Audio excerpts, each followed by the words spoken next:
They drive up here on armor, we transport them, decide which room we are taking them to and treat them. Those soldiers who received various injuries on the battlefield are brought to this stabilization point. It was placed as close as possible to the front line in order to have time to provide first aid without wasting time. Military doctors immediately determine the condition of the fighters and the severity of injuries. What happens in practice? A poorly applied tourniquet or a long wait for evacuation plus a poorly applied tourniquet, and they come already with such a degree of blood loss that they no longer have a heartbeat and breathing. In such cases, the first thing doctors do is resuscitate. The stabilization point is equipped with everything necessary for this. Doctors say that the main problem arises when a warrior or his brother in arms, who is wounded, incorrectly applied a tourniquet to stop the bleeding.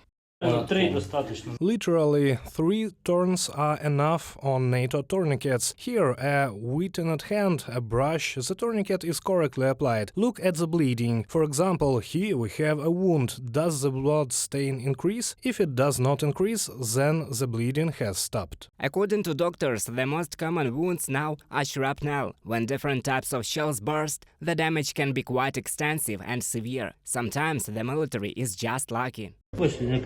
That's like a blade, sharp. That's how it went into my hand here and didn't get it. A little bit hooked on the bone, but did not get the artery and vein. Lucky. If it were a little deeper, I would have torn off the brush.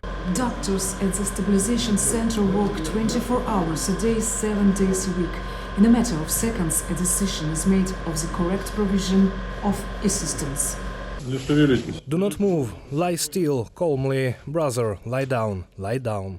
The medical team is working well. 2 servicemen with wounds to their arms and legs, as well as significant blood loss, were stabilized within a few minutes.